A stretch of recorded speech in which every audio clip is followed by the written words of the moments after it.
ठीक है।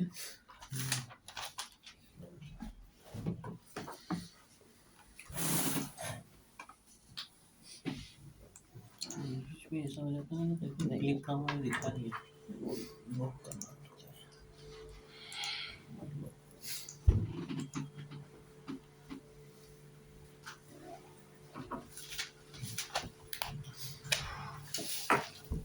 क्या दिया तुमने? WordPress हो गया सभी का। 000 पे कौन है जिसका नहीं हुआ?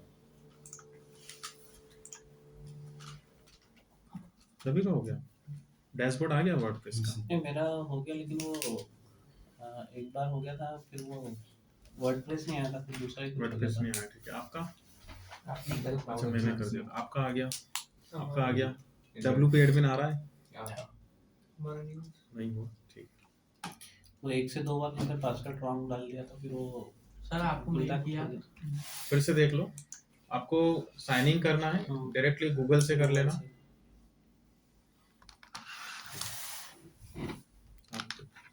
कोई भी कर दो, उसका अटका हुआ है।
जिससे वाली है ना ये।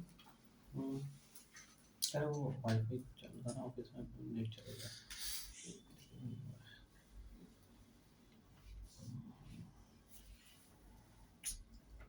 वो लोड नहीं हो रहा है।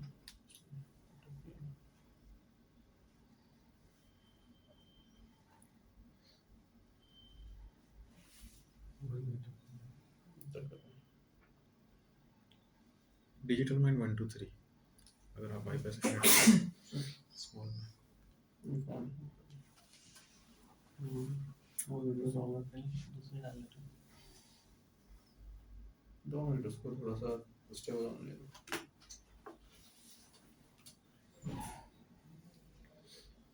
नहीं हो रहा। फोन ही हो गया। वो नहीं हो गया। सही है। अरे मैंने 4 GB की वीडियो डाला था, हैंग तो हो गया। स्विच कर ले, कोई और लॉगिन कर लो। स्विच कर लेते हैं। जिसका अटका हुआ है काम, आपका बन गया था बन वेबसाइट? गया। हाँ, जिसके अटकी हुई है वो बता। मेरा सब अटका नहीं है, सब बनाया है। अच्छा बनाया नहीं आपने अभी? कर दो, चलेगा। सर 000 में बन गई थी और एक और उसमें इन्फिनिटी में बन गई थी, बाकी जो दो है ना उन पे नहीं बन रही थी। बाकी दो क्लाउड एक्सेस का नहीं बना। क्लाउड एक्सेस का तो आपने नहीं मना बना। कर दिया था। एक और नैमी पे। हाँ नैमी पे, बिट नैमी पे उसको हाँ तो उनमें नहीं बनाना है आपको। आपको देखो इन्फिनिटी पे 3 बन जाएंगी और इस पे 1 बन जाएंगी। आपको चाहिए सिर्फ 3 वेबसाइट। तो 4 तो बन रही हैं, 4 में से 3 यूज कर लेना। पूरा हटाना था।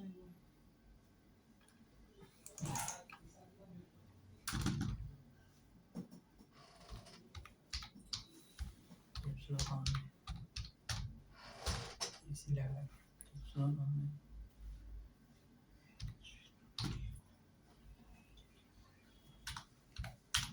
एक और डिस्प्ले पे भी करेक्ट है। कर दे देंगे।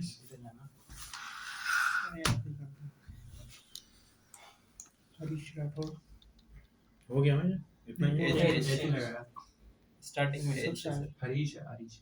हरीश सर सबसे नया जाएगा सबसे एज से स्टार्ट स्टार्ट हो गया एज ये 2 नहीं आएगा आखिर ये तो हमेशा ठीक है। आधा घंटा तो ठीक है। मेल डालने में लग जाता है।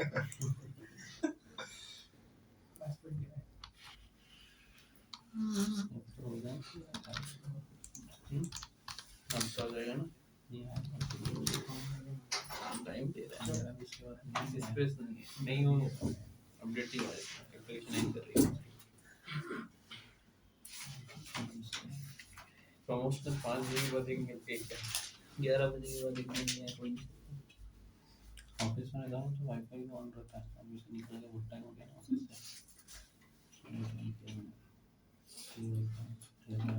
से व्हाट्सएप में क्या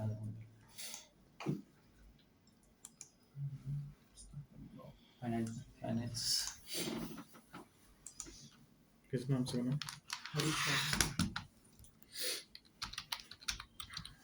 Harish Rathore company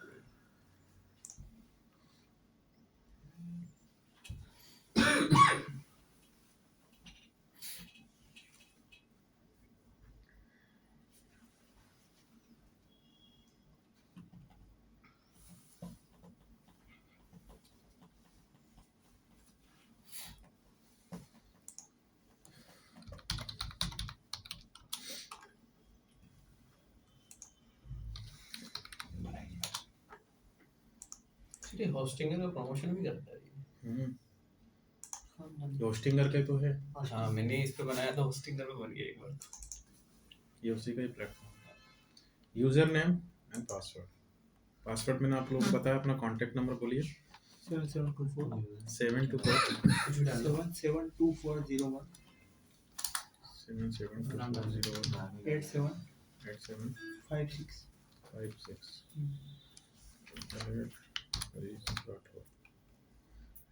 password use नहीं होना चाहिए। कैपिटल लेटर एक ही चाहिए ना ये minimum guidelines maximum website follow करती हैं कि एक कैप्स में रखते हैं आपको दो नहीं रख सकते हमने सभी का मिक्स ऑफ बना दिया नहीं जैसे वो रख सकते हो नहीं आप मैं सुबह रखा था एक्चुअली मुझे पता ही ना तो मैंने ये 700 मेरा नंबर डाला @ डाला और जैसे मेरा नाम का अक्षर पहला पी बड़ा है तो पी बड़ा और सरनेम भी मैंने कैपिटल टाइप कर रहा था तो वो ले ही नहीं रखा नहीं लेगा ना एक स्मॉल लेगा हाँ एक स्मॉल ले आता इस पे इस पे तो हो गई थी इसे बना आपका अकाउंट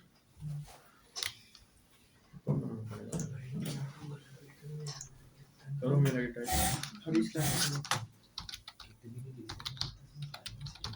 राठौर 3 कुछ भी ले सकते हो। देखो यही था राठौर के बाद एज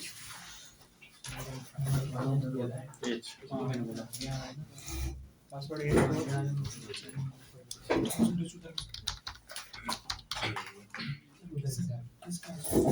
क्या है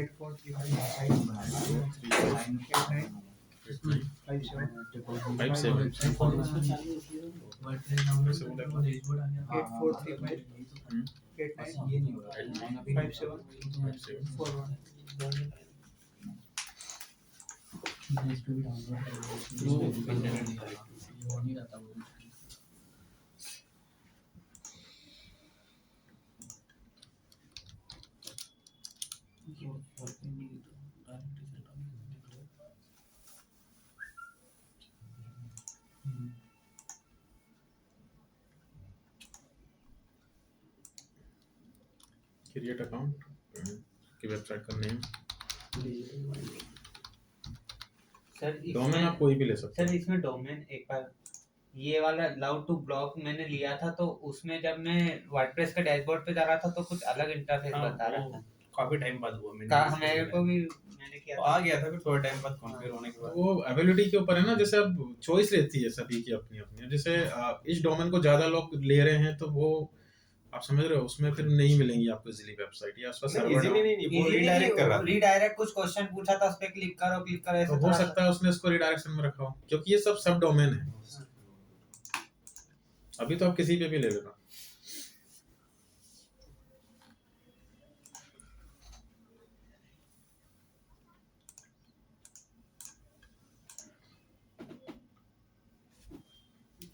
वाइट आ जाता है ना, क्लिक का निशान दिखता नहीं कई बार, एकदम से वाइट हो जाता है।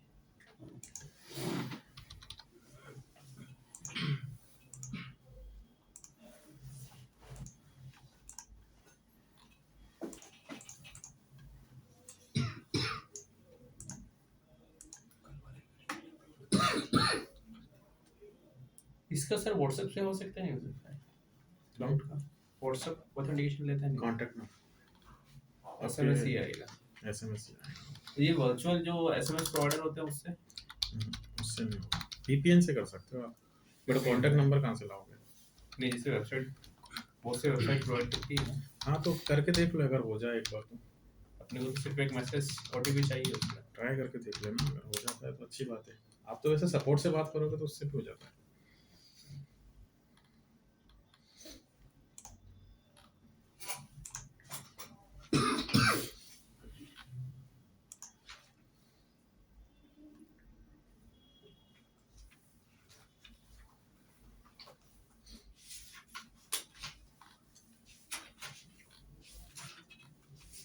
सॉफ्टवेयर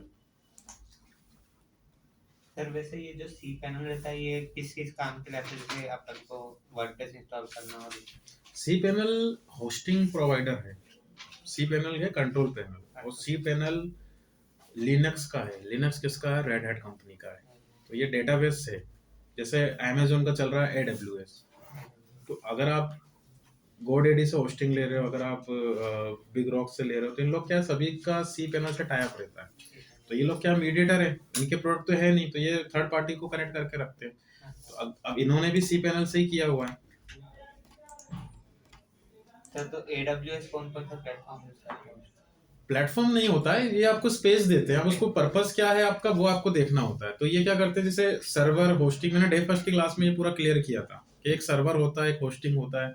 होस्टिंग जो होता है वो सर्वर का पार्टीशन होता है। अब होस्टिंग में भी आपको यूजर्स के हिसाब से देखना। अब जैसे अब इसका सर्वर डाउन चल रहा है तो उसने 500 का एरर दे दिया। अब ये 500 की सीरीज क्या होती है ये भी आप आगे समझोगे।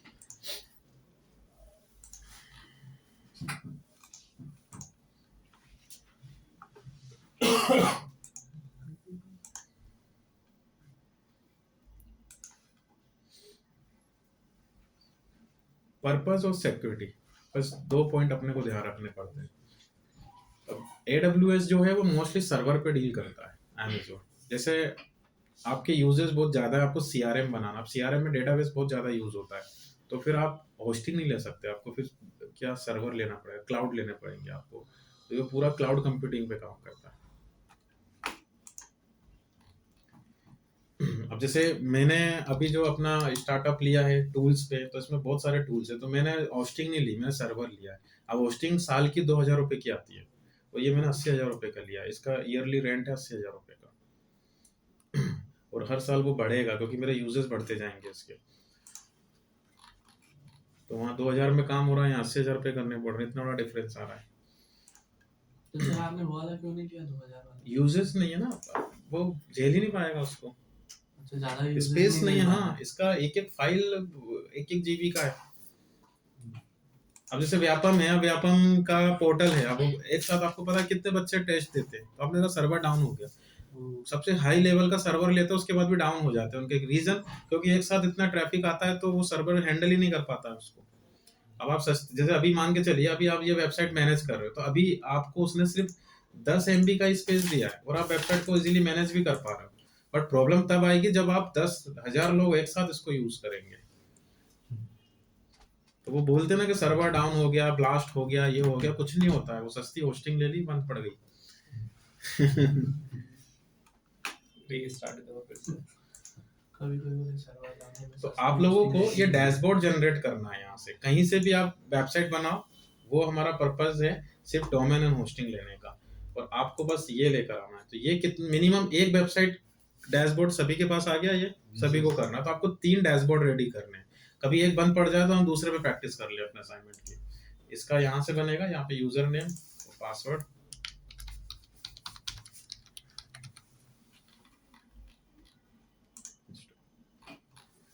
सही तरीका ये है जो ये करवा रहा है।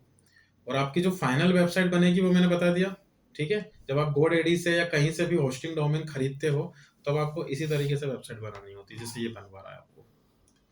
सर उसमें जैसे सपोज करो अपन ने डोमेन ले लिया, होस्टिंग भी ले लिया, अब वो कनेक्ट कैसे होगा आप उसमें? मैंने अभी वो पूछा ना आपको, मैंने बताया क्या? वो नहीं वो बताया। वो चीज़ नहीं बताया। देखो स्टेप फर्स्ट, अभी जो आप फ्री प्लेटफॉर्म पे काम कर रहे हो, कभी आपको खुद की वर्डप्रेस वेबसाइट सेटअप करनी हो तो सबसे पहले आपको क्या लेना पड़ेगा? एक डोमेन और एक होस्टिंग। होस्टिंग मैंने आपको बता दिया पर्पस, जैसे GoDaddy से, बिग रॉक से मैंने ये सब प्लेटफॉर्म लिखवा दिए थे। जहाँ से भी लो एक ही जगह से लेना, दोनों डोमेन और होस्टिंग, ठीक है। मैं ये मान रहा हूँ मैंने GoDaddy से ले लिया, तो माई प्रोडक्ट्स में गए और आपको अपना डोमेन और होस्टिंग दोनों दिख जाएगा। किस टाइप का डोमेन लेना है, कैसा नहीं लेना है, वो मैंने डे फर्स्ट की क्लास में समझा दिया था। तो मेरा ये रहा डोमेन और ये रहा मेरे क्लाइंट का होस्टिंग।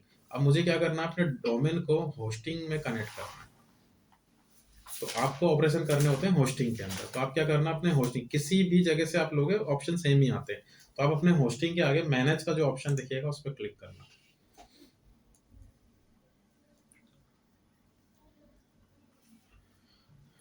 तो अब GoDaddy क्या है, डोमेन और होस्टिंग दोनों किसी और का यूज कर रहा है, वो मीडिएटर है, तो ये cPanel का यूज कर रहा है। तो यहाँ से आपको cPanel लॉन्च करेगा वो, और cPanel पे क्लिक करने के बाद सभी का एक जैसा हो जाता है।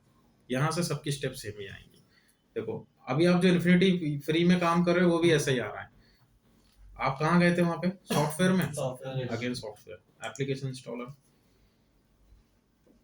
और ये आपके सॉफ्टवेयर आ गए सभी। इसमें से हमें कौन सा चाहिए? वर्डप्रेस। ये सब CMS है, मोर देन 500 से भी ज्यादा मिलेंगे आपको। आपको उसमें से जो काम के हैं जिनका मार्केट है, एक तो ये हो गया, ये हो गया, ये हो गया, और एक नीचे ये हो गया, ये मैंने लिखवाई भी थे। मोस्ट पॉपुलर ये है वर्डप्रेस। अब वर्डप्रेस को आप इंस्टॉल करो, तो अब हम किस में इंस्टॉल कर रहे हैं? अपनी डोमेन होस्टिंग के अंदर। डोमेन आ गया आपका, WP एडमिन का यूजर आईडी पासवर्ड, ये यूजर आईडी और पासवर्ड, यहाँ आपकी मेल आईडी आ जाएगी, इंस्टॉल, एक ही बात है। तो सही तरीका जो है, जो तरीके से वेबसाइट बनवा रहा है वो ये बनवा रहा है आपसे इन्फिनिटी फ्री।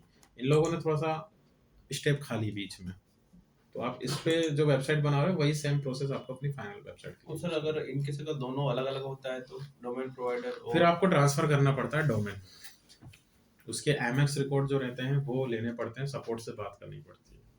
और फिर प्रॉब्लम आती है ये कि वो बोलता है कि होस्टिंग हमारे यहाँ से ले लो, वो बोलता है डोमेन हमारे यहाँ से ले लो, दोनों के चक्कर में हम लोग फंसते हैं बीच में।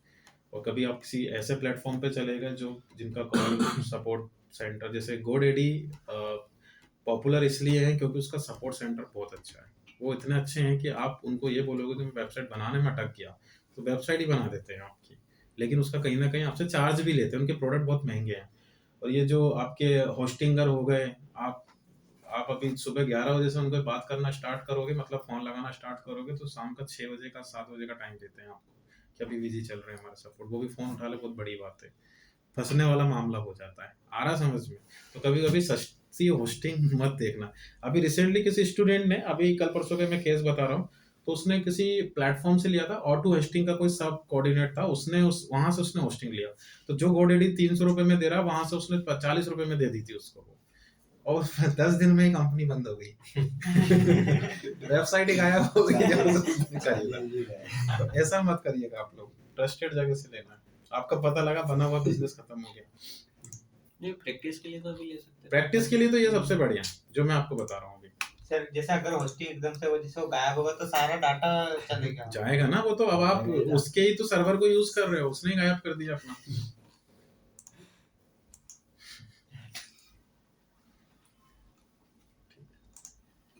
अब वेबसाइट देखना है, विजिट साइट, यहाँ से ये बेसिक सा ऐसा वेबसाइट बनता है स्टार्टिंग।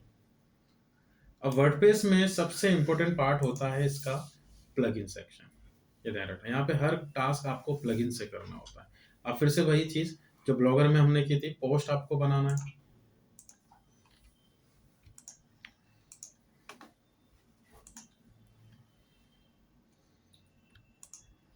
पेजेस आपको बनाने हैं, ये पेजेस का ऑप्शन। जैसे आपके ब्लॉगर में पोस्ट और पेजेस, मैं डिफरेंस बता चुका हूँ दोनों में। अगर आप ब्लॉगिंग के लिए उसका यूज कर रहे हो तो पोस्ट आपके काम का है, यहाँ पे आर्टिकल्स लिखते हैं हम लोग। आप सर्विस वेबसाइट बना रहे हो तो आपको पेजेस काम का है। अब आप किसी कंपनी में जॉब करते हो तो आपको इसका यूज ज़्यादा रहेगा, क्योंकि उन लोग सर्विस वेबसाइट पे काम करते हैं। अगर आप अपना ब्लॉगिंग करियर स्टार्ट कर रहे हो तो आपको पोस्ट बनाना होगा। बाकी एडिटर दोनों के सेम ही आएंगे और SEO भी वही होगा। अभी वर्डप्रेस ने रिसेंटली नया एडिटर लॉन्च कर दिया है, ये इसमें थोड़ा सा आपको ड्रैग एंड ड्रॉप करके पूरा काम करना होता है। तो अगर आपको ऐसा लग रहा है ये थोड़ा सा टाइम टेकिंग है, तो आप क्या करना, पुराना वाला जो एडिटर था उसका वही रीलॉन्च कर लेना। तो प्लगइन्स में जाना, ऐड न्यू प्लगइन, और क्लासिक एडिटर नाम का एक प्लगइन इंस्टॉल कर लेना। यहाँ पे हर टास्क आपको प्लगइन से ही करना। तो जितने काम के प्लगइन है मैं खुद ही लिखवा दूंगा, पहले तो ये लिख लो आप लोग, क्लासिक एडिटर।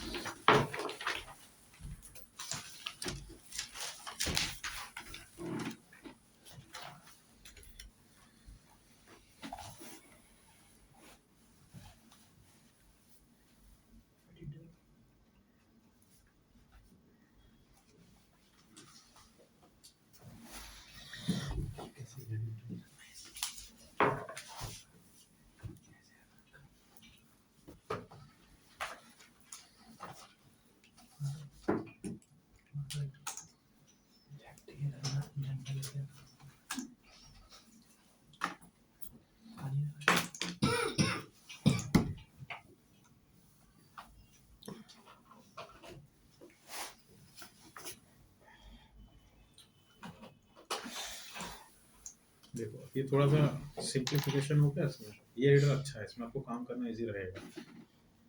लगभग सेम ही चल रहा था वो काम। तो आपका असाइनमेंट ये है कि आपने जो 3 पोस्ट और 2 पेजेस जो बनाए थे ब्लॉगर पे, वही 3 पोस्ट और 2 पेजेस आपको वर्डप्रेस पे बनाना है। लिख लो। सर वो ब्लॉगर वाला ही कॉपी पेस्ट करके यहाँ डालना हाँ हाँ चलेगा।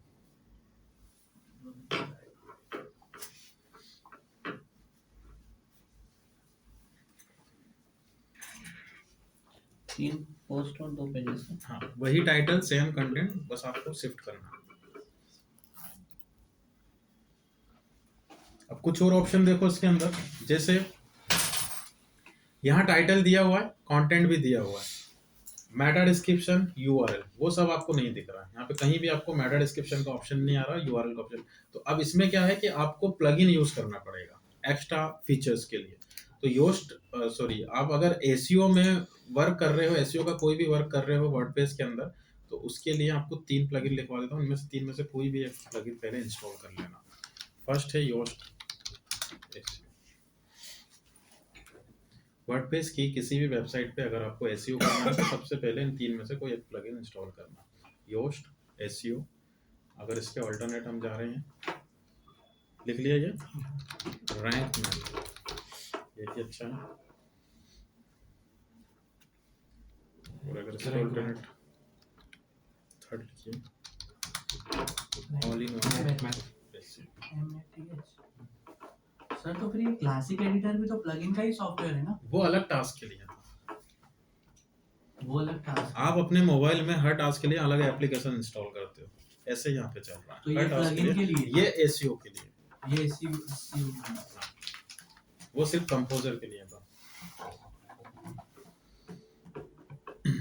सर ये ऑल इन वन कौन सा ये? हाँ ये फर्स्ट वाला। फर्स्ट वाला। तीनों में से कोई एक, अगर हम यूजर्स के बेसिस पे देखें तो और अभी कौन सा स्टार्टिंग में SEO? आप ये लगा लेना, ये काफी पॉपुलर है, ये इंस्टॉल कर लेना।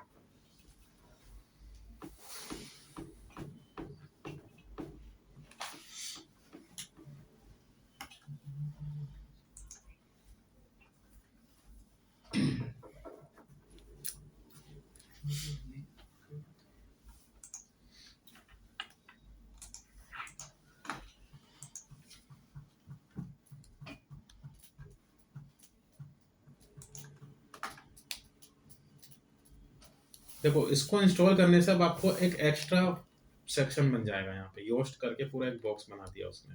तो अब आपको मेटा डिस्क्रिप्शन का भी ऑप्शन आ गया, स्लग मतलब यूआरएल भी आ गया, और यहाँ से टाइटल भी आ गया। प्रॉपर आप पूरा मैनेज कर सकते हो। प्लस पॉइंट आपके लिए ये रहेगा कि वो आपके वर्क को पूरा एनालिसिस भी करेगा।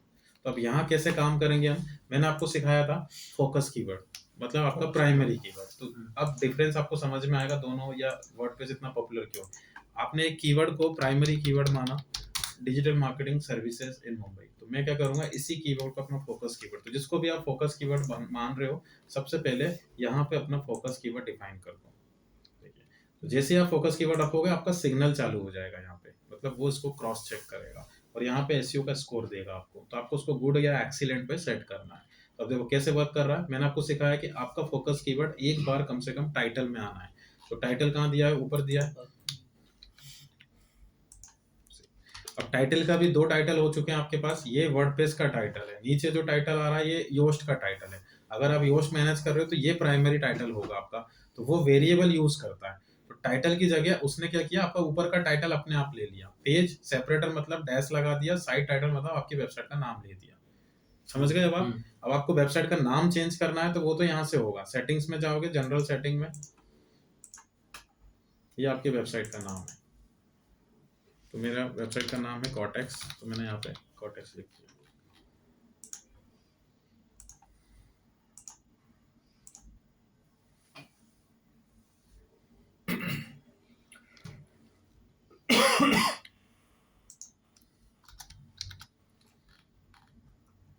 आ गया कॉटेक्स।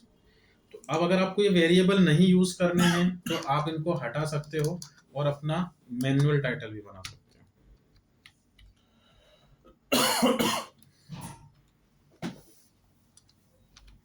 प्लस वो आपको प्रीव्यू भी दे रहा है कहाँ पे आपका रिजल्ट कैसा दिखेगा। डेस्कटॉप पे ऐसा दिखेगा और मोबाइल में कुछ ऐसा। तो आप बनाते जाओ उसको।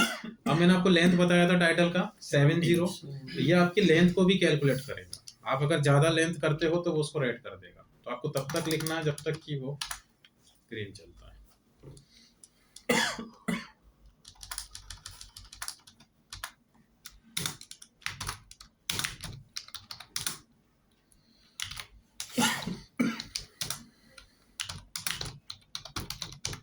ठीक है, एक बार फोकस कीवर्ड अपना कहाँ होना चाहिए, मेटा डिस्क्रिप्शन में। ये मेटा डिस्क्रिप्शन है। तो देखो आपका जो एनालिसिस है ये पूरा आपको ग्रीन करता जाएगा। एसईओ टाइटल, मेटा डिस्क्रिप्शन, ये हमने ले लिया इसमें। तो अब इसको 156 का करना है।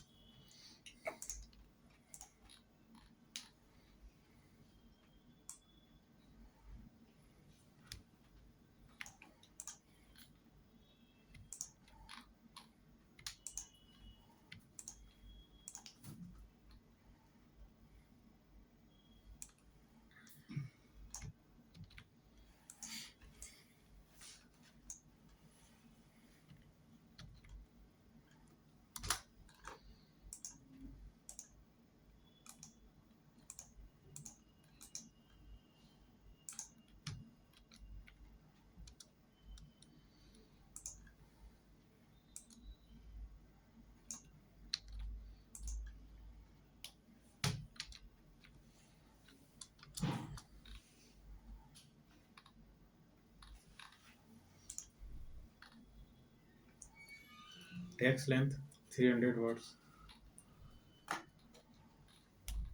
ये वाला कंटेंट सेक्शन आप वही फॉलो करो। सबसे पहले H1 में आपका कीवर्ड होना है।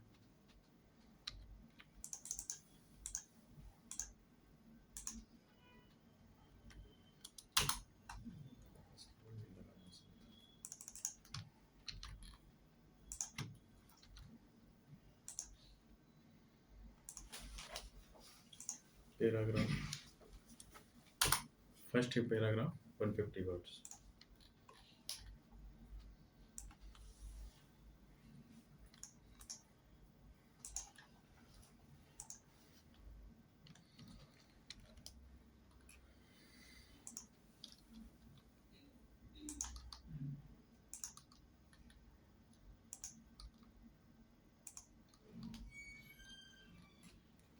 स्पेस नहीं देना है। हाँ, कंटिन्यूटी के साथ में आना चाहिए, ब्रेकिंग स्पेस नहीं होना है। फिर मैंने आपको बताया था इमेज, फर्स्ट पैराग्राफ के बाद। तो यहाँ पे इमेज या वीडियो जो भी आपको मीडिया लगाना है, रेड मीडिया, और उसमें भी फोकस कीवर्ड यूज करोगे आप, ऑल टेक्स्ट।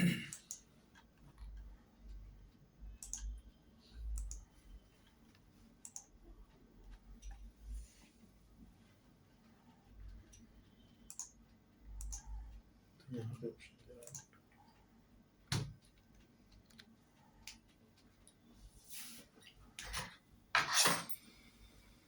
कहाँ से आ गया ये,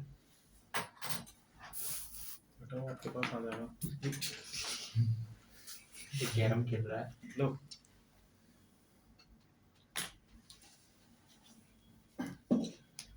यहाँ पे देखो ऑल टेक्स्ट जो दिया हुआ है इसमें आपको फोकस कीवर्ड लगाना है। गया नहीं सर, कैसा मारा आपने, उड़ के वापस आ गया।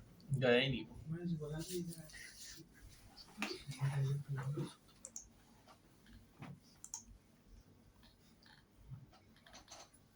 अब पॉइंट्स देखते जाओ अपने।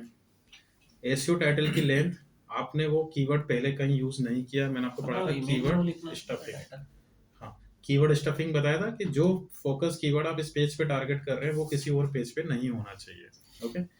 मेटा डिस्क्रिप्शन की लेंथ, की फ्रेज इन मेटा डिस्क्रिप्शन, मतलब फोकस कीवर्ड मेटा डिस्क्रिप्शन में लगाया, की फ्रेज की लेंथ, की phrase in SEO title, image upload किया, इमेज में कीवर्ड लगा दिया। तो हर एक बटन को हम लोग ग्रीन करते जा रहे हैं। अब हमने बात की टेक्स्ट लेंथ आपका मिनिमम 300 का होना चाहिए, 170 हो गया। तो अब आपको क्या लेना है, H2।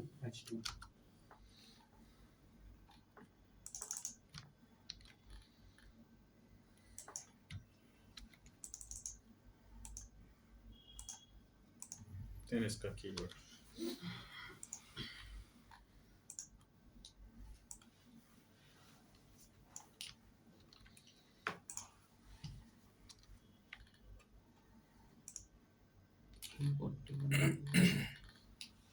ठीक है।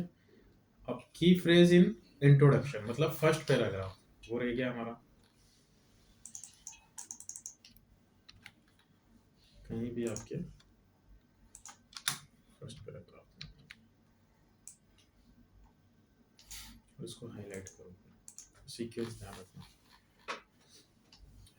अब दो टाइप की हाइपर लिंक हमें बनानी होती है, एक आउटबाउंड लिंक्स, एक इंटरनल लिंक। अब ये होता क्या है, क्यों वर्क कर रहा है, क्यों कर रहे हैं हम, मैं आपको पूरा आगे टॉपिक पढ़ाने वाला हूँ, उसमें आपको क्लियर हो जाएगा। अभी सिर्फ बना लेना कि यहाँ पे दो टाइप की हाइपर लिंक जनरेट करना, किसी भी टेक्स्ट पे कर देना। अभी यहाँ से देखो लिंक इंसर्ट करने का ऑप्शन दे रहा है। एक आउटबाउंड लिंक मतलब बाहर का कोई भी डोमेन को हाइपर लिंक कर लेना, इसके साथ कोई भी डोमेन चलेगा अभी के हिसाब से। और इंटरनल लिंक मतलब इसी वेबसाइट, इसी डोमेन का कोई दूसरा पेज, जैसे होम पेज अलग है, इसका यूआरएल अलग है, तो मैंने ये वाला यूआरएल ले लिया।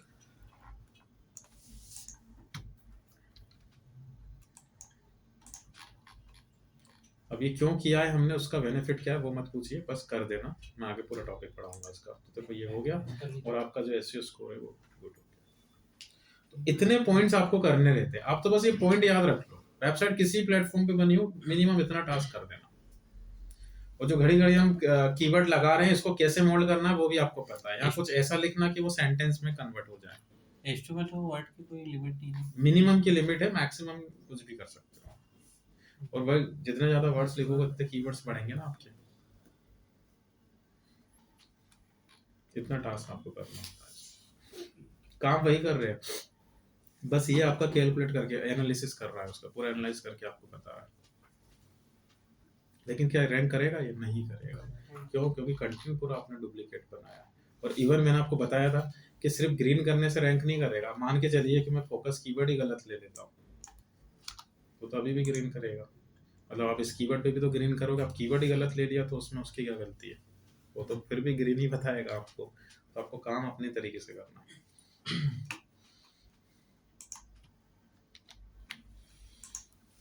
तो आप जो पेज बनाओगे वो स्टॉक मार्केट इंस्टीट्यूट वाला और डिजिटल मार्केटिंग एजेंसी, उन दोनों पेजेस को आपको ग्रीन करना है, ये आपका असाइनमेंट है। बाकी पोस्ट को देख लेना, उन दो पेज को ग्रीन करके लाना। सर वो एक बार फिर बता देना, H1 में फोकस कीवर्ड तो ठीक है, और दो जो लिंक बताई वो कौन कैसे करना है उसमें?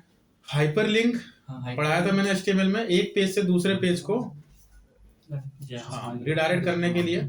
तो यहाँ पे देखो हाइपर लिंक बनाने का ऑप्शन होता है CMS में। आप जिस भी को भी हाइपर लिंक बना रहे हो उसको सिलेक्ट कर लिया करो, और इस पे क्लिक करके आपको लिंक इंसर्ट करना होता है, किस पेज पे ले जाना, उस पेज का URL। तो आउटबाउंड लिंक का मतलब है इस डोमेन के अलावा दुनिया का कोई भी डोमेन चलेगा। तो मैंने अभी ये सामने था तो मैंने यही लगा दिया, आप कुछ भी लगा लेना। और इंटरनल लिंक का मतलब है कि इसी डोमेन के 10 पेज में से इस पेज के अलावा कोई दूसरे पेज को कनेक्ट कर दो, कोई भी पेज, जैसे होम पेज भी चलेगा।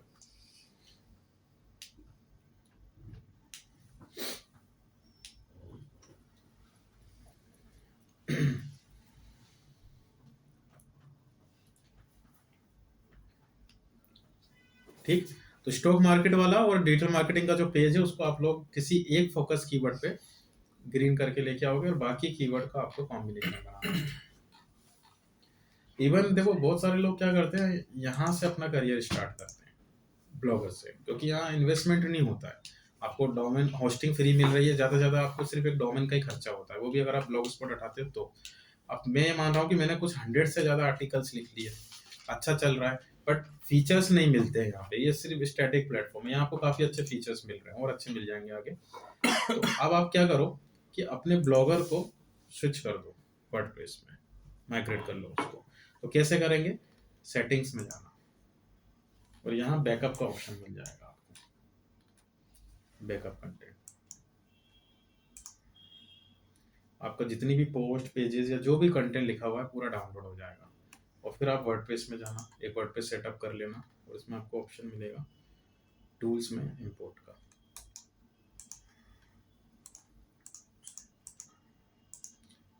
ब्लॉगर से ला रहे हो वर्डप्रेस पे, या हो सकता है वर्डप्रेस से वर्डप्रेस आ रहे हो, अभी हम ब्लॉगर से आ रहे हैं, इसको इंस्टॉल करना और आपकी जो वो ब्लॉगर वाली जितना भी फाइल जो डाउनलोड हुआ है इसको यहाँ अपलोड कर देना। वो एज इट इज आ जाएगी, उसका लेआउट वगैरह? लेआउट नहीं आएगा क्योंकि वो थीम का पार्ट होता है, डिजाइनिंग सब सिर्फ कंटेंट आएगा, पोस्ट और पेजेस वगैरह। टाइटल आ जाएगा, डिस्क्रिप्शन आ जाएगा, एवरीथिंग, बस आपका थीम नहीं आएगा। बाकी वो डोमेन नेम तो इसका ही रहेगा। डोमेन अब इस पे शिफ्ट हो जाएगा ना, यूआरएल अब इसकी जनरेट हो जाएंगी। देख लेते हैं एक बार।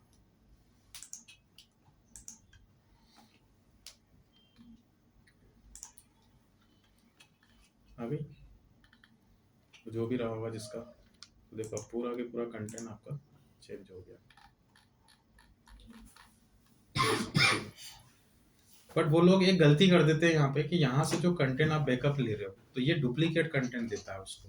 वो वेबसाइट यहाँ पे भी बनी हुई है और आप यहाँ पे भी बना लिए, तो अब ये कंटेंट डुप्लीकेट हो गया क्योंकि आप एक ही कंटेंट को दो वेबसाइट पे चला रहे हो। अब हो सकता है ना कि आपको वो पेज इंडेक्स हो गया इधर इसके प्लेटफॉर्म से, तो आपको ये करना है कि इसकी सेटिंग्स में जाना और जो मैंने एक ऑप्शन बताया था आपको गूगल से नो इंडेक्स कर देना, तो फिर वो ऑटोमेटिक प्राइमरी हो जाएगा। नहीं तो आप कितनी मेहनत कर लो ये इसको आने ही नहीं देगा। मींस ब्लॉगर में ऑटोमेटिक इंडेक्सिंग होती रहती है अगर पोस्ट का। एक जैसा कंटेंट दो वेब पेज पे नहीं होना चाहिए। आप पहले ब्लॉग स्पॉट पे चला रहे थे, उसको आप वर्ड पेज पे लेकर गए तो दो यूआरएल हो रही है ना एक जैसी, तो ये तो डुप्लीकेट में जाएगा क्योंकि वो कंटेंट तो अभी भी यहाँ पे है, उसने तो आपको कॉपी बना के दी उसकी।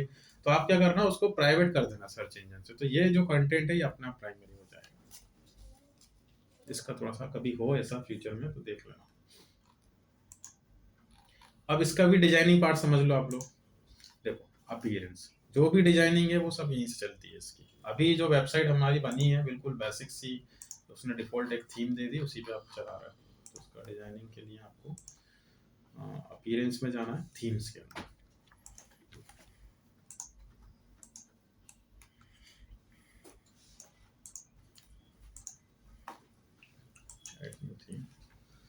और यहाँ आपको थीम का मार्केट मिल जाएगा। इसमें हर चीज़ का मार्केट चलता है। प्लगइन्स लेना है, थीम्स लेना है, तो आप अपनी रिक्वायरमेंट के हिसाब से सर्च कर लो। जैसे मुझे ई कॉमर्स वेबसाइट बनाना है,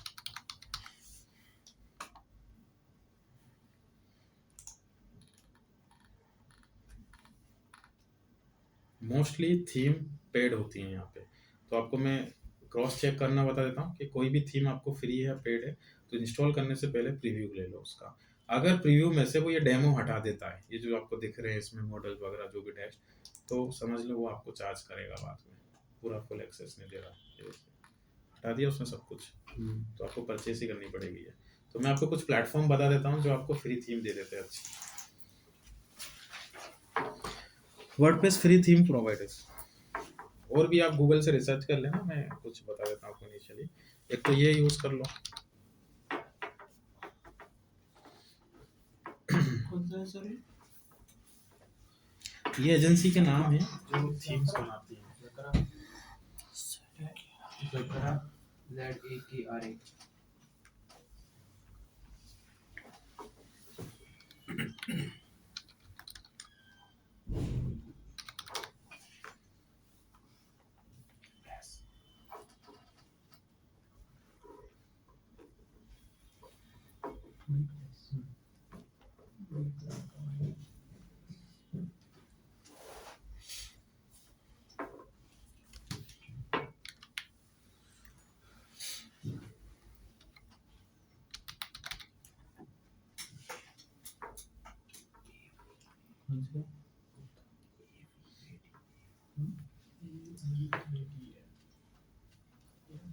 अवाडा।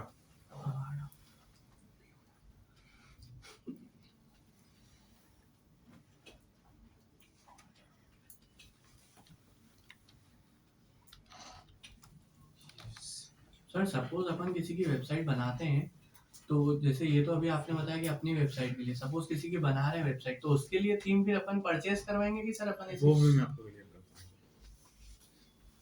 कुछ होती कौन सी देखिए ना। हूँ। ये रुको, रुको, रुको। ये है।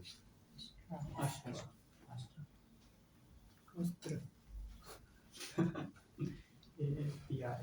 तीनों में से कोई, चारों में से कोई भी एक ले लेना। तो अभी आप लोग स्टार्टिंग में चाहें तो ये ले सकते हैं, बढ़िया प्लेटफॉर्म है। ये फर्स्ट वाला। फर्स्ट वन, इसका पूरा एक पैकेज डाउनलोड कर लेना यहाँ से, इंस्टॉल किया, एक्टिवेट, गेट स्टार्टेड। देखो कुछ थीम्स ही आपको दे रहा है। अब जो प्रीमियम है वो तो इसका भी पेड ही है, जिसपे प्रीमियम का टैग नहीं लगा उनमें से कोई भी देख लो, अपनी पर्पस के हिसाब से देख लो। जैसे अपने को योगा क्लासेस चलानी है, या फिर कोई पोर्टफोलियो बिजनेस है आपका, ये वन पेज वेबसाइट है, ये आपका पर्सनल पोर्टफोलियो के लिए, स्पा का बिजनेस है, एजेंसी है, यूनिवर्सिटी है, स्टॉक कंस्ट्रक्शन हो मार्केट गया, में नहीं है? मिल जाएगा स्टॉक मार्केट भी। या कोई अब नहीं भी है तो आप किसी को भी एडिट कर सकते हो ना, डेंटिस्ट का बिजनेस है, या फिर कोई ये सर्विस, जैसे मैंने ये ले लिया रिपोर्ट।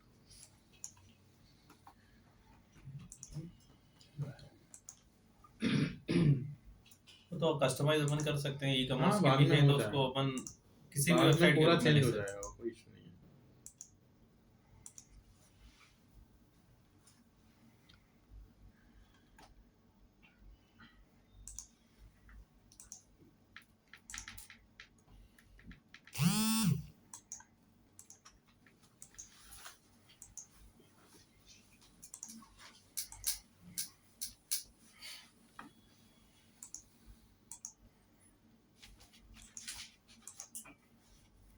देखिए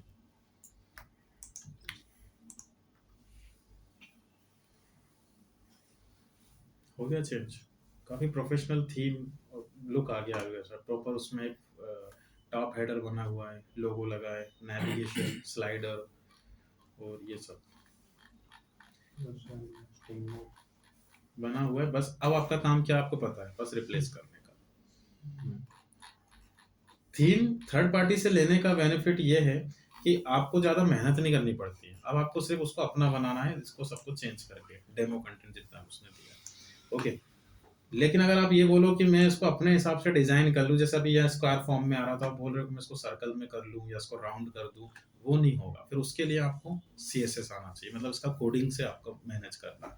और इधर यहाँ पे जैसे ब्लॉगर में कोडिंग कहाँ से एक्सेस करते हो आप लोग, थीम्स में जाते हो, कस्टमाइज में एडिट HTML, यही बताया था मैंने ऑप्शन, एडिट HTML। और इसका अगर आपको कोडिंग एक्सेस करना है वर्डप्रेस का, तो अपीयरेंस में थीम फाइल एडिटर, इसमें जाओगे आप, यहाँ इसका कोडिंग, हेड सेक्शन, जो भी आपको मैं बता रहा था, सब आपको यहाँ मिल जाएगा। ये देखो पूरी फाइल्स बनी हुई हैं। अब एडिट कैसे करना है इसको वो समझ लो। तो अब सपोज अगर मैं किसी थर्ड पार्टी से ये नहीं लेता थीम, अपना खुद का ही थीम डिजाइन करना, इवन कोडिंग नहीं आती तो भी मुझे डिजाइन करना है, तो ये भी प्लगइन से ही होता है। तो आपको क्या करना होता है, अगर हम जाकरा यूज नहीं करते तो आप यहाँ पे प्लगइन यूज करते फिर, और ऐड न्यू प्लगइन में जाते हैं, और आपको किस टाइप के प्लगइन सर्च करने, पेज बिल्डर करके आप यहाँ कीवर्ड टाइप करना पेज बिल्डर, तो वो प्लगइन मिलेंगे आपको जिनसे थीम बनाई जाती है। तो उसमें से 2 प्लगइन काफी पॉपुलर हैं, वो लिख लो आप लोग, एलिमेंटोर और एक साइट ओरिजिन।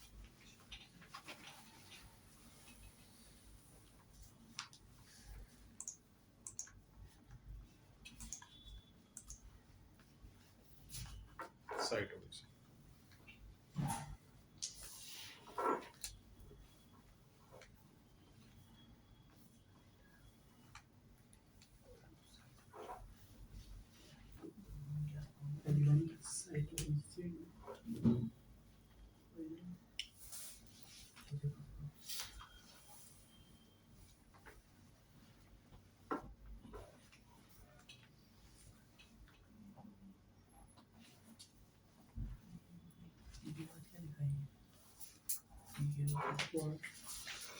इसमें से ये काफी पॉपुलर है। इवन जो अभी हमने थीम लगाई, देखो इंस्टॉल करने का ऑप्शन नहीं दे रहा है, क्योंकि आपने जिससे भी अभी थीम ली है, जाकरा जो भी है, उसने एलिमेंटोर में ही वो थीम बनाई है, वही प्लगइन यूज किया है।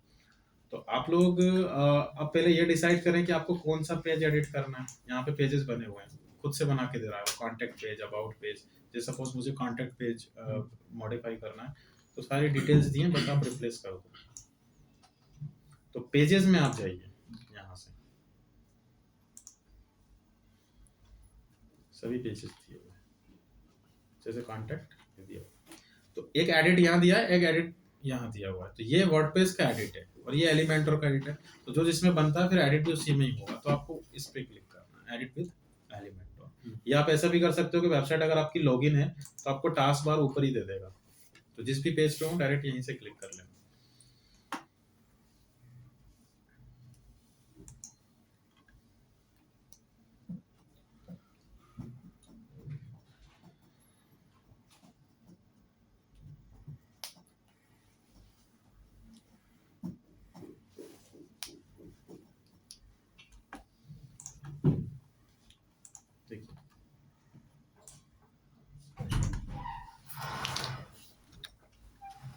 फ्रंट एंड से ही मैनेज हो रहा है सब कुछ। ये सब कुछ ऑब्जेक्ट और एलिमेंट के फॉर्म में, आपको जिसको चेंज करना है बस उस पर क्लिक कर दो और चेंज कर लो अपने अकॉर्डिंग, कुछ भी नहीं करना, बहुत सिंपल काम है।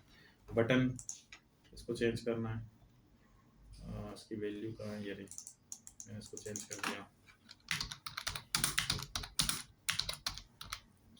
उसके पीछे क्लिक करके जो यूआरएल देनी है, तो हैशटैग को हटा के यूआरएल दे देना इसकी जगह। नीचे आए हम, ये पीछे जो इमेज दी है, स्लाइडर इमेज को बोलते हैं हम, ये आपको चेंज करना है, तो इस पर क्लिक करो।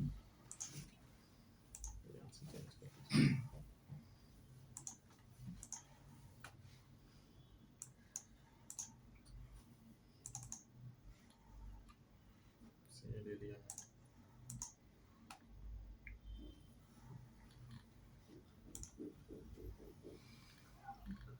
ये भी हो जाएगा, ये भी हो जाएगा। ऐसा होता है।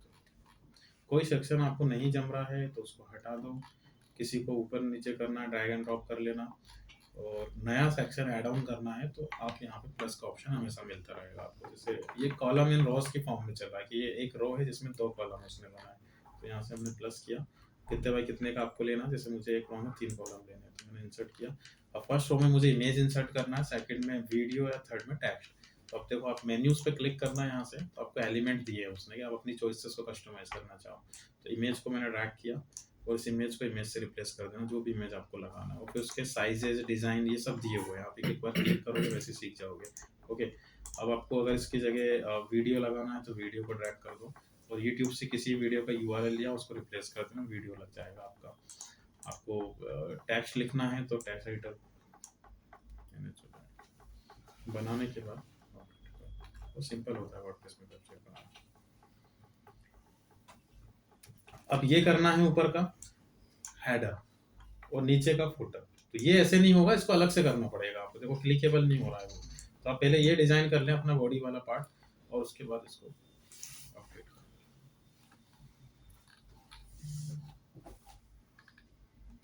ऐसे हम इमेज यूज कर सकते हैं किसी की, मैंने बता दिया था आपको कॉपीराइट वगैरह का। ऐसा वैसे इमेज नहीं लगा सकते किसी, अभी तो हमने लगा दिया, लेकिन बाद में अगर किसी को ऑब्जेक्शन हुआ इस पे तो वो केस कर सकता है आपके ऊपर। आया समझ में? तो देखो इसमें अगर हम किसी का भी कंटेंट यूज करते हैं, या फिर इसमें आपको ये भी ध्यान रखना पड़ेगा कि कॉपीराइट्स क्या होते हैं डिजिटल मार्केटिंग में। जैसे मैं ये मान के चल रहा हूँ कि मेरा कोई इमेज है, अब आपको जैसे स्लाइडर इमेज लगाना, इनको स्लाइडर इमेजेस बोलते हैं। तो आप क्या करोगे, जब सबसे पहले गूगल पे जाओगे और सर्च करोगे स्लाइडर इमेजेस, और जो इमेज आपको अच्छा लग गया आपने वो इमेज वहां से डाउनलोड किया, और डाउनलोड करने के बाद उसको इसमें अपलोड कर दिया। लेकिन उस इमेज प्रोवाइडर ने कभी देख लिया तो वो आप पे ऑब्जेक्शन उठा देगा। ओके, जैसे मैं अगर बात करूं इमेज वाला, पता ही आपको ये प्लेटफॉर्म संदीप महेश्वरी का है। यहाँ से हमें कोई इमेज चाहिए, हमने यहाँ से सर्च किया, जैसे मैंने किया मेडिटेशन, ये सब इमेजेस, कोई भी इमेज हमने यहाँ से निकाला तो आप देखिए यहाँ पे उसने कॉपीराइट लिखा हुआ है। तो इन चीज़ों का भी ध्यान रखना कि अपने क्लाइंट के लिए कभी भी काम करो तो किसी का रैंडम इमेज नहीं निकालना, क्योंकि इमेज का क्या है, कॉपीराइट होता है। फॉर एग्जांपल जैसे अगर मैं इस थीम का यूज़ कर रहा हूँ तो अभी आपने बहुत बढ़िया से वो थीम लगा ली और वो वर्क भी कर रहा है, बट इसमें देखो आगे का कॉन्सेप्ट अब मैं समझाता हूँ आपको कि वो आपको फ्री में थीम क्यों दे रहा है। उसको कहीं ना कहीं फ्री थीम तो वर्डप्रेस में वर्क करती ही नहीं है कभी भी। जैसे अभी आपने क्वेश्चन किया था कि क्लाइंट के लिए कैसे काम करेंगे, अभी क्या है कि उसने थीम तो आपको दे दिया, अब वो अर्निंग कैसे करेगा, या तो रैंडम एडवर्टीजमेंट चलना स्टार्ट हो जाते हैं, इसमें अपने आप ही इधर उधर के एडवर्टीजमेंट आना स्टार्ट हो जाते हैं। ओके, या सेकंड वो क्या करेगा, धीरे धीरे इसमें कुछ ऑप्शंस को पेड करता जाएगा। जैसे उसने आपका नेविगेशन गायब कर दिया कभी, आप समझ रहे हो, और फिर धीरे से आपकी थीम खींच लेगा। तो अब आप इतनी मेहनत किए हो उसको चेंज करने में, तो आप क्या करोगे, उसको आपको नोटिफिकेशन देना स्टार्ट कर देता है कि इसको अपग्रेड करो, नहीं तो हम खींच रहे हैं वापस। तो आप बचाने के लिए अपना कंटेंट आपको वही थीम खरीदनी पड़ती है। तो डायरेक्टली इनडायरेक्टली आपको थीम तो परचेस ही करना पड़ेगा। तो आप जब किसी फाइनल क्लाइंट के लिए काम करेंगे तो आप कभी भी फ्री थीम मत यूज कीजिएगा, आपको क्या करना है, पेड थीम लेनी है। पेड थीम के लिए प्लेटफॉर्म बता देता हूँ मैं आपको, थीम फॉरेस्ट। समझ में आ रहा है कॉन्सेप्ट? तो कभी फाइनल वर्क करो किसी के लिए तो थीम फॉरेस्ट पे जाइएगा पहले, इवेंट टू मार्केट या थीम फॉरेस्ट। तो सर उसके बाद क्लाइंट से भी डिस्कस करनी पड़ेगी ना कि कौन सी आप theme जितना अच्छी चार्ज लगेगी। ले रहे हो उन्हें उसको मत बताओ, आप जितना चार्ज ले रहे हो उसमें थीम का जो कॉस्ट होगा वो इंक्लूड करके चलना, और आपको किस फील्ड से रिलेटेड थीम बनाना है। सपोज मुझे जैसे अभी रिसेंट मेरे पास एक क्लाइंट आया है, वो उनका हेयर एक्सटेंशन का बिजनेस है, तो मैंने यहाँ पे सिंपली हेयर एक्सटेंशन टाइप कर दिया।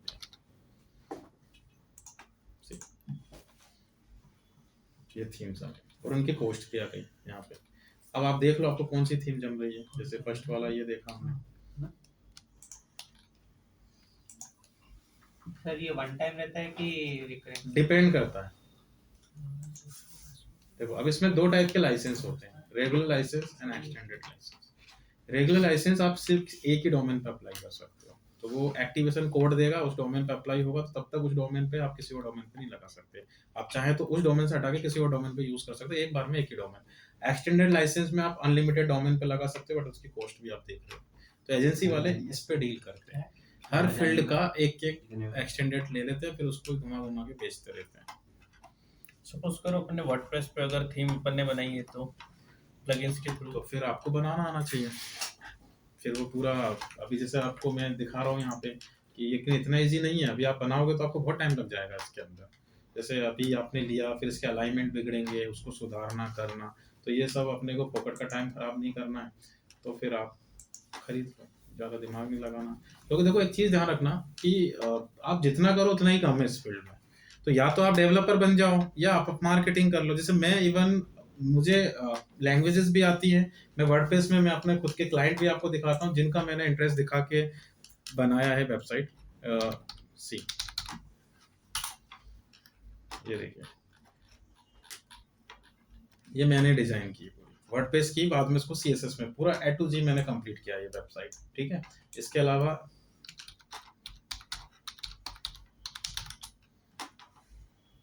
ये आपने कोटिल एकेडमी का नाम सुना होगा, उसका काम भी मैं ही देखता हूँ। तो यहाँ पे ये पूरा की पूरा प्रोजेक्ट उनका मैं ही हैंडल कर रहा हूँ, डेवलपमेंट से लेकर पूरा डिजिटल मार्केटिंग का। ये भी वर्डप्रेस में बनी हुई है। अब इस वेबसाइट के मैंने 75,000 चार्ज किए, यूके का क्लाइंट है मेरा, और इसके 65,000 या 55,000 समथिंग कुछ चार्ज किया है। तो अब बनाने में मुश्किल से मुझे 3 घंटे भी नहीं लगे। लेकिन अपन किसी को ये नहीं बोल सकते ना कि अब 3 घंटे में वेबसाइट बना के दे देंगे, तो फिर वो 70,000 थोड़ी देगा आपको। तो आप 1 महीने का टाइम लो, लास्ट के 3 दिन में बना दो, आ रहा समझ में। अब वर्डप्रेस में क्या है कि आप जो थीम लेते हो, तो आपने क्या किया, ज्यादा दिमाग नहीं लगाया, थीम खरीद ली। जैसे बोल रहे कि थीम बताएंगे अगर क्लाइंट को, क्यों बताना, आप तो उसको एक स्क्रीनशॉट लेके उससे रेफरेंस ले लो, वो सही तरीका होता है। तो मैं क्या करता हूँ, क्लाइंट से रेफरेंस ले लेता हूँ कि आपकी नजरों में कोई थीम हो कि भाई कैसी बनानी है, तो वो खुद ही दे देगा। आप दोगे तो 50 नखरे होते हैं उनके, ये आपको एक्सपीरियंस से सीखने को आएगा। नॉलेज होना एक अलग बात होती है, किसी को मार्केट में जाके ग्राउंड वर्क करना वो एक अलग बात होती है। आप उससे बोलोगे ना 10 डिजाइन दोगे कि बताओ इसमें से कौन सा चाहिए, 10 की 10 रिजेक्ट करेगा वो। आप उससे लोगे तो वो एक ही देगा आपको, क्योंकि फिर उसको रिसर्च करना पड़ेगा, वो उसको आता नहीं है। आया समझ में? तो आप उसको, उसने आपको रेफरेंस दिया, आपने उसके अकॉर्डिंग सेट किया और आपने थीम बनाया और आपने अपना चार्ज ले लिया यहाँ पे। तो अब देखो इसमें कितना बेनिफिट हुआ। जो सबसे इंपॉर्टेंट पार्ट जो मैं आपको बता रहा था, सी बना हुआ डेमो है, आप यहाँ से जब इस थीम को खरीदोगे तो डिट्टो एज इट इज ये आपके पास आएगी। अब इसमें जो प्लस पॉइंट है कि एक पॉपअप उसने पूरा डिफॉल्ट आपको बना के दिया, प्रॉपर एक नेविगेशन बना है, एक लोगो का एरिया दिया हुआ है, ये सब दिया, बाद में आपको सिर्फ रिप्लेस ही तो करना है। और एक प्लस पॉइंट आपको यहाँ पे ये मिल जाता है कि कुछ चीज़ें जैसे क्रिएटिव अगर हमारे पास नहीं है तो हम इनके क्रिएटिव भी यूज़ कर सकते हैं, तो ये आपको अपने क्रिएटिव का भी राइट्स दे देते हैं।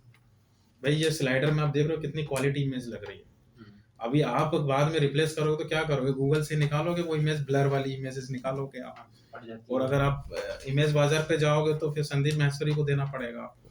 तो मैं आपको वही बता रहा था कि कॉपीराइट क्या है यहाँ पे, जो कॉपीराइट का जो इशू होता है, तो इसमें ऐसा नहीं कि जैसे आपने अपना कंटेंट देखा और किसी को बोल दिया कि भाई हम देख लेंगे, आपको यहाँ पे डीएमसीए को फॉलो करना होता है। तो लिखो, एक वर्ड लिखवा रहा हूँ मैं, डीएमसीए। तो कभी कॉपीराइट में आप लोग फंसते हो या किसी को फंसाते हो तो आपको डीएमसी के रूल के अकॉर्डिंग चलना है। इसका फुल फॉर्म होता है digital millennium copyright act. DMC, digital millennium copyright act. ये एक ग्लोबल एक्ट है जो यूएस के अकॉर्डिंग चलता है, 1998 में बना था। ओके, इसके अकॉर्डिंग अगर आपका कंटेंट कोई चोरी कर लिया है या अपनी वेब पेजेस पे यूज कर रहा है कहीं भी, तो आप उसको क्लेम कर सकते हो, ठीक है, लेकिन आपको उसका प्रूफ देना पड़ेगा। जैसे मैं ये मान के चल रहा हूँ कि मैंने अगर गूगल पे किसी की वेबसाइट में अपनी इमेज देखी तो मैं उसका स्क्रीनशॉट यूज करूंगा या मैं उसका वीडियो बनाऊंगा और उसके लिए फिर मैं उसको करूंगा। तो आप कुछ नहीं कर सकते, आपको क्या करना पड़ेगा, एक डीएमसी एफिलिएट एजेंसी को हायर करना पड़ेगा। अपने यहाँ पे कभी भी केस नहीं कर सकते आप। वो डीएमसी एफिलिएट एजेंसी क्या करेगी, उसकी वेबसाइट पे जाएगी और वहां से कॉन्टेक्ट नंबर या जो भी कम्युनिकेशन एड्रेस है वो निकालेगी और उसको पहले मेल करेगी। आप डायरेक्ट किसी को क्लेम नहीं कर सकते, आप पहले रिमूव करने का रिक्वेस्ट करना पड़ता है। तो आप देखना कभी भी किसी वेबसाइट में आपको कुछ ऐसे पेजेस दिखेंगे, privacy policy, terms and condition, ये बहुत जरूरी चीजें हैं जो आपको सेफ साइड लेके चलती है। जैसे सपोज टर्म्स एंड कंडीशन में इसने लिख दिया कि भाई अगर आपको कोई आपत्ति है हमारे कंटेंट को लेकर या हमारे पेजेस को लेकर तो आप मेल कर दो, और आपने टाइम दे दिया कि 7 to 15 डेज में हम आपके कंटेंट को रिमूव कर देंगे अगर ऐसा कुछ होता है। तो अब 15 डेज तक वो कुछ नहीं कर सकता। अब सपोज उसने मेल लिया, इग्नोर कर दिया या उसने देखा नहीं मेल, तो सेकंड ऑप्शन है कि आप गूगल का एक चलता है, गूगल वेब मास्टर में आपको पढ़ाऊंगा तो वहाँ पे भी एक सपोर्ट इसका फोरम चलता है, तो आप गूगल को मेल कर दो, तो गूगल अपने वेब मास्टर में उसको मेल कर देता है कि भाई आप उसके कंटेंट को रिमूव कर दो।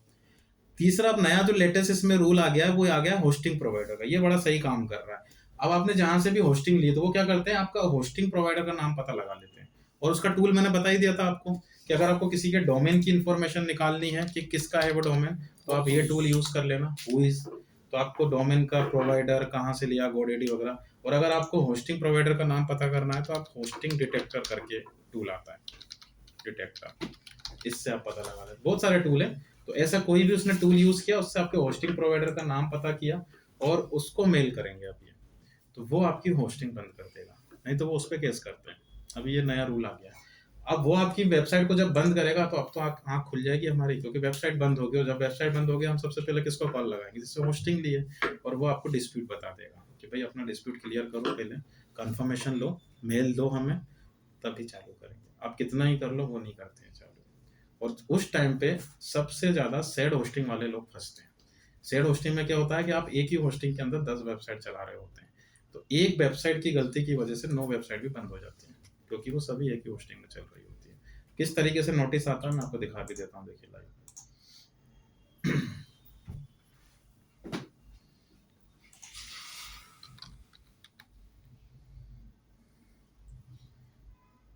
रिमूवल फ्रॉम गूगल सर्च, देख रहे हो नोटिस डीएमसी। इसने क्या किया, किसी वन ऑफ स्टूडेंट का है, इसने कोई मूवी से रिलेटेड कोई वेबसाइट वगैरह बनाई होगी और उसने उसको रिक्वेस्ट किया है कि आप इस यूआरएल को रिमूव करो, और किस एजेंसी ने उसको नोटिस दिया है वो भी शायद दिया होगा इसमें। देखो पूरा एक लेटर आया है उसको, इस एजेंसी ने दिया, डीको मैनेजमेंट, ये कुछ कनाडा वगैरह कहीं से तो आया है। तो पूरा सेटलमेंट करना पड़ा गोडेडी से, ये पूरा मैंने किया था अपनी आईडी से, तो उसके बाद फिर उन्होंने रन किया। 3000 USD का वो लगाया था चार्जेस। और उसने इतना इग्नोर कर दिया था कि घर तक पहुंच गया था वो, एक लेटर घर तक आ गया था। और एक्चुअली क्या है कि ये सब डराने वाली चीजें होती हैं, एक्चुअली में कुछ होता नहीं है इससे। आप एक कॉन्सेप्ट बताता हूँ, मैं इस डिपार्टमेंट में ऑलरेडी काम कर चुका हूँ, that's why I am telling you कि इसमें ये क्या करते हैं, जो एजेंसीज होती हैं ये मीडिएटर होते हैं काइंड ऑफ। तो आप ऐसे समझिए कि कॉपीराइट का अगर कोई क्लेम करता है तो कॉपीराइट का मतलब हुआ क्या, जैसे सपोज मेरा लोगो है, अब इसमें आपको पहले ट्रेडमार्क लेना पड़ता है, ठीक है, 6 महीने बाद आप उसको रजिस्टर करवाते हो। तो अगर आप किसी पे केस कर रहे हो तो पहले तो आपके पास डॉक्यूमेंट होने चाहिए खुद के पास, वो भी तो आपको प्रूफ देना पड़ेगा। अब मुझे अगर ये जानना है कि मेरी कोई इमेज है और कौन उसको यूज कर रहा है, बहुत इजी होता है, आप कुछ मत करो, उसको गूगल पे अपलोड कर दो आपकी इमेज को। ये देखो, जैसे मुझे ये जानना है कि ये इमेज कौन कौन यूज कर रहा है, ये गूगल लेंस के थ्रू अगर मैं करना चाहूँ तो मैंने ये इमेज ली और इसको यहाँ से कितना पार्ट इसका देखना है सर्च कर लो,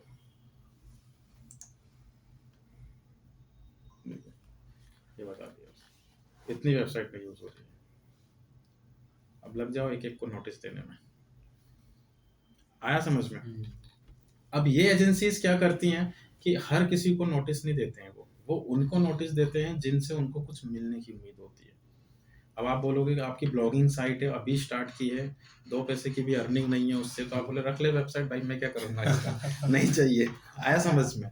लेकिन जो बड़ी कंपनीज होती हैं तो वो पूरा रैक ही करते हैं, उनका देखते हैं कितना क्या टर्नओवर है, फिर वो तरीके से उनको पहुंचाते हैं। जैसे कोई प्रोडक्शन हाउस है कोई मूवीज वगैरह का, तो इन जो एजेंसी जैसे रिको मैनेजमेंट, तो अब रिको मैनेजमेंट क्या है, उसको खुद को भी नहीं पता है कि वो कितने लोगों को नोटिस दे रहा है, कौन, प्रोडक्शन हाउस को भी नहीं पता कि मेरे व्याप पे वो कितने लोगों को नोटिस। तो ये लोग क्या बोलते हैं कि आप तो वसूलो और जितना भी होगा अपना कमीशन हो जाएगा। तो जितना भी वो डरा डरा के, डर का बिजनेस है, जितना भी वो डरा डरा के कर लेते हैं। इसमें हम लोग जब नोटिस देते थे ऑलमोस्ट ये मान लीजिए कि मोर देन 1 लाख USD तक की रिकवरी हो जाती थी।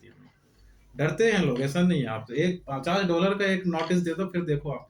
अभी रिसेंटली एक स्टूडेंट था यूट्यूब में, उसने मुझे बाद में बताया, भागवत गीता करके उसने चैनल बनाया था, कुछ होता है अब स्क्रिप्टिंग में कुछ मिसप्लेस हो गया होगा, तो किसी ने कॉल कर दिया कि थाने में कंप्लेंट कर रहे हैं, आप धार्मिक भावनाओं को ठेस पहुंचा रहे हो, ये वो, और इतना फोन लगा लगा के उसको वो कर दिया, तो उससे कुछ 7,000 या 8,000 रुपये ले लिए उसने। वो अपने आप को पुलिस वाला बता रहा था ऐसे कुछ, अब डर गया वो, मुझे बाद में बताया, तो मैं मेरे से तो बात करते हैं एक बार, अपन उसको उल्टा कर देते, आया समझ में?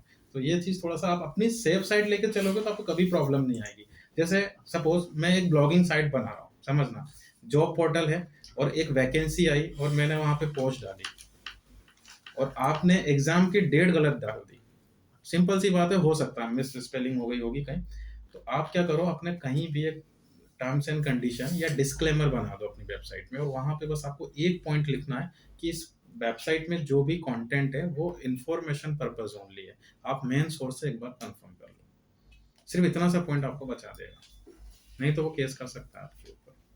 और ये तो ठीक है, अगर आप कोई ऐसी वेबसाइट यूज कर रहे हो जिसमें आप कस्टमर का डेटा लेते हो, उसका कॉन्टेक्ट नंबर, तो वो भी इलीगल होता है। किसी का डेटा अगर आप ले रहे हो तो उसका कंसेंट होना बहुत जरूरी है, तो उसके लिए चलता है GDPR रूल। ये तो DMC हो गया, एक होता है GDPR, वो भी लिख लो। ये चीजें बहुत काम आने वाली हैं आप लोगों को आगे। Global data protection regulation, global data protection regulation. तो किसी का भी डेटा फॉर्म फिलअप करवाने से पहले आप उसको GDPR के जो रूल है मैं आगे बता दूंगा, उससे वो टर्म्स एंड कंडीशन एक्सेप्ट करवाओगे कि आप अपना डेटा अपनी मर्जी से दे रहे हो, हम बाद में आपको फोन लगा लगा के परेशान कर सकते हैं, मतलब हम आपको कॉल कर सकते हैं, हम आपको SMS कर सकते हैं, ये सब चीजें। अब वो पढ़े नहीं पढ़े वो उसका प्रॉब्लम है। आप कभी भी देखना, आप किसी भी प्रोफेशनल वेबसाइट को देख लो, आप वो सब अपनी सेफ साइट लेके चलते हैं, और ये पेजेस बहुत जरूरी होते हैं हर वेबसाइट में। Return policies, terms of use. अब कोई कस्टमर है, उसको कोई दिक्कत हो गई और उसने पहले ही सारे पॉइंट्स क्लियर कर रखे हैं, यहाँ पे हम कभी नहीं पढ़ते हैं इनको। अब वो बोल रहा है बाद में कि हम देख लेंगे, कंज्यूमर कंप्लेंट कर दूंगा, ये कर दूंगा, तो बाद में वो इन पॉइंट से ही बचेगा कि हमने दिया है वेबसाइट पे, इसने पढ़े नहीं तो उसकी गलती है। तो आप लोग ध्यान रखना, आप जिस भी क्लाइंट के लिए काम कर रहे होते हैं तो कभी कभी वेबसाइट का जो डेवलपर होता है वो आपकी ही गाइडेंस में काम करेगा, तो ये सब चीज़ें आप जरूर करवाइए क्योंकि क्लाइंट को नहीं पता होती है सब चीज़ें, आप ही उसको लेकर जाओगे। ये पार्ट क्लाइंट देगा। हाँ, ये पार्ट क्लाइंट देगा। कितना क्या रिफंड होगा, किस दिन में होगा, कितने दिन में होगा, ये तो आपको वही बताएगा, बस ये सब पेजेस होना बहुत जरूरी है, बहुत से लोग नहीं बनाते। तो देखो ये अगर आप थीम खरीद रहे हो तो इसमें आपको क्या करना है, यहाँ से डाउनलोड का ऑप्शन ये देता है आपको, एक जिप फोल्डर जब आप परचेस करोगे तो जिप फोल्डर डाउनलोड करके देगा।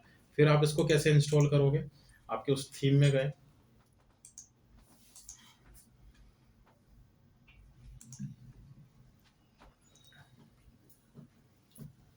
ऐड न्यू थीम, और यहाँ से अपलोड कर देना उस फोल्डर को, एक्टिवेट, पूरा जिप अपलोड करना पड़ेगा। ठीक है, तो इतना करके लाना, देखते हैं फिर मंडे को आगे। सर एक बार आपकी वेबसाइट दिखाओ ना एडवर्टाइजमेंट की, जो आपने ओपन करी थी नेटवर्क वाली। कौन सी? ये नहीं एडवर्टाइजमेंट नेटवर्किंग थी ना। तो आपने ये वाली? हाँ सर ये वर्डप्रेस पे की है? नहीं, बाद में सीएसएस में कन्वर्ट कर दिया, मैंने बताया ना आपको, वर्डप्रेस में स्टार्टिंग में थी, बाद में सीएसएस में कन्वर्ट कर दिया। आपके जो सर हैं वो अर्पित, हाँ उनकी वेबसाइट हमने बनाई है। हाँ, कल वो मैंने वीडियो में देखा था सर। हाँ, देखा ये पूरी वर्डप्रेस पे बनी हुई है। सर ये बहुत जैसे आप सारे। चार्जेस लेते हो इनका, तो ये एक वन टाइम रहता है? देखो कि चार्जेस का बार-बार? कुछ भी नहीं है, माता देखो तिलक करो, नहीं सिंपल सी वो तो बात है। ठीक है, सही बात है, देखा। और वो लेकिन एक सर जैसे अपन लेते हैं शुरू में, जैसे आपने बोला 75,000 लिया, उसके बाद अगर उसको अगर कुछ उसमें करवाना हो तो उसके चार्जेस अलग हाँ, रहेंगे? वो चार्जेस बिल्कुल अलग रहेंगे, होस्टिंग भी आपको इंक्लूड करना है, एक्सक्लूड करना है, वो चार्जेस अलग रहेंगे। देखो फाइनल कोटेशन भी मैं आपको दिखा देता हूँ, मैं उसका मेल भी आपको पढ़ा देता हूँ।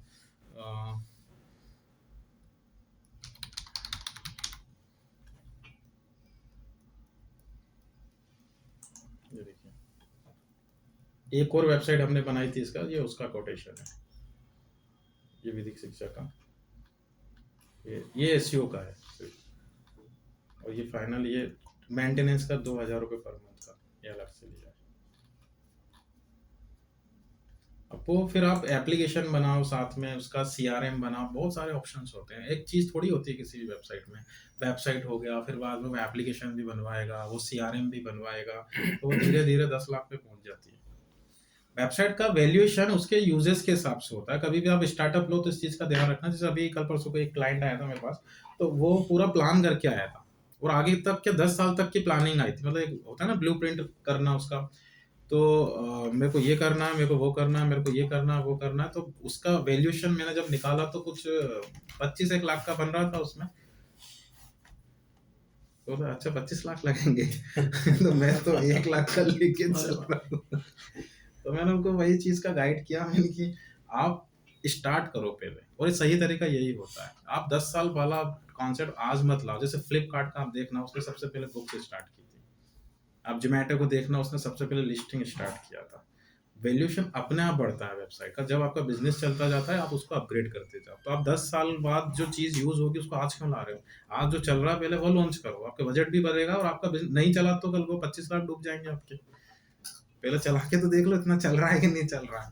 ठीक है, तो आप एक बेसिक से कॉन्सेप्ट पे स्टार्ट करो, बिजनेस आपका आउटपुट्स देगा, फिर आप अपने नए नए कॉन्सेप्ट इंप्लीमेंट करना स्टार्ट करना। क्योंकि क्या है, बिजनेस चलाने के लिए बिजनेस को सीखना भी पड़ता है कि वो वर्क कर रहा है। मैंने बताया ना कि आपको अपने बिजनेस का चाहे कितना ही अच्छा नॉलेज हो, ये फील्ड अलग है, इसका नॉलेज भी होना बहुत जरूरी है। अब आप जैसे अभी स्टॉक मार्केट वाले, अभी ये अपने स्टॉक मार्केट में चाहे कितनी एक्सपर्टीज रख ले, लेकिन यहाँ के तो जीरो हो जाते हैं ना। तो उस मार्केट को इसमें कैसे मोल्ड करना है वो सीखने वाला पार्ट है, और वो करते करते आएगा। तो स्टार्टिंग में बेसिक सा वेबसाइट बनाओ, कम से कम बजट का, फिर उसमें अपने फीचर्स ऐड ऑन करते जाओ, तो अपने आप वेबसाइट का वैल्यूएशन बढ़ता जाता है। सर जैसे आप बता रहे कि थीम परचेस ही करना पड़ती है फाइनली, लेकिन अगर अपन एलिमेंटर से बनाएंगे तो कोई कॉस्टिंग नहीं आएगी। हाँ, तो फिर भी जो बाय डिफॉल्ट थीम रहेगी फिर वो कौन सी रहेगी? देखो क्या होता है कि अगर हम किसी डेवलपर से थीम बनवाते हैं, तो अब आपने जैसे, अब दोनों में डिफरेंस क्या है कि ये बनी हुई थीम्स होती हैं, सिर्फ आपको रिप्लेस करना है। लेकिन अब आपने बोला कि इस थीम को मुझे पूरा मॉडिफाई करना है, तो फिर आपको डेवलपर लग जाएगा। इसी तरीके से अभी आप वर्डप्रेस में जो प्लगइन यूज कर रहे हो ये सब प्री डिफाइंड प्लगइन्स है, बट आप उसको ऐसा कॉन्सेप्ट दे रहे हो जो वर्डप्रेस के पास है ही नहीं। आप समझ गए, सीएमएस प्री डिफाइन होते हैं।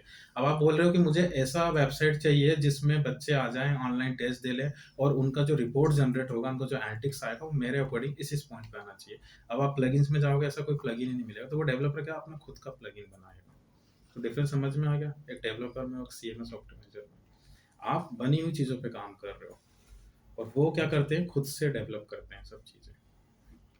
नहीं सर, मैं ये पूछा जैसे एलिमेंटर से ही वही कोर थीम जनरेट हुई है, हाँ लेकिन अगर आप एलिमेंटर उतना सीख जाएं तो वो कॉस्टिंग हाँ, नहीं, तो कर सकते हो ना। कोडिंग के थ्रू होगी। नहीं एलिमेंटर का नहीं, जैसे प्लगइन वगैरह अपना बनाना वो कोडिंग के थ्रू होगा। नहीं तो एलिमेंटर दोनों ऑप्शन देता है, कोडिंग भी कर सकते हो, जैसे अभी दिया ना उसने कि आपको अगर कोडिंग आती है, जैसे एलिमेंटर की थीम हमने ली, अब मैं अपीयरेंस में गया थीम फाइल एडिटर, तो यहाँ पे वो आपको उसकी कोडिंग दे रहा है, तो आप अगर चाहो तो थीम उससे मैनेज कर सकते हो कोडिंग से, बट कोडिंग आना चाहिए। बाकी डिफॉल्ट थीम कौन सी रहेगी फिर उसमें? डिफॉल्ट थीम तो वही रहेगी जो आपने यूज की है, या आपको पूरा ही अच्छे से, बहुत अच्छे से सीएसएस और सब कुछ आता है तो आप कोई एलिमेंटर या कुछ भी मत यूज करो, वर्डप्रेस की जो डिफॉल्ट थीम है वही यूज कर लो। ये 2-3 थीम जो देख रहे हो आप स्टार्टिंग की, ये वर्डप्रेस की डिफॉल्ट है, तो डेवलपर क्या करते हैं, इसी पे बना देते हैं पूरी, अच्छा, हाँ वही पूछा था कि बाय डिफॉल्ट किस पे एलिमेंटर इसी पे रहेगा।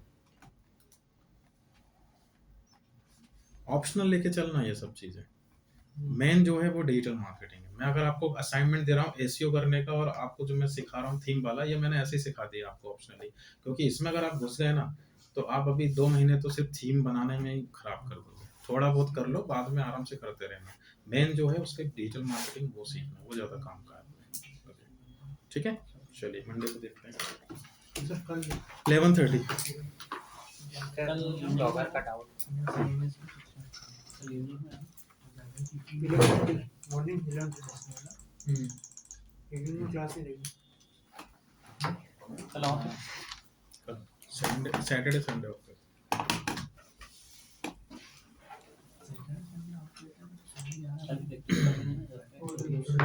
रिवीजन के लिए 11:30 बजे जाना है। हाँ चलो। सर फिर कल सारे असाइनमेंट आप देखोगे? नहीं, नहीं देखोगे? असाइनमेंट तो आपके रेगुलर क्लास में ही चेक करूंगा, मंडे से फ्राइडे।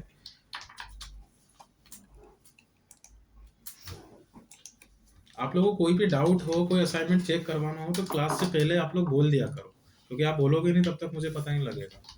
ठीक है, सर तो फिर एक बार वो जो मेल करा है वो एक बार देख लेते ना, डैशबोर्ड सही है कि नहीं। अब मंडे को देखेंगे, मैं ऑलरेडी लेट चल रहा हूँ अभी, आप मंडे को आगे से बोल देना, मैं चेक कर लूँगा। आगे का असाइनमेंट कर लेना आप लोग अपने।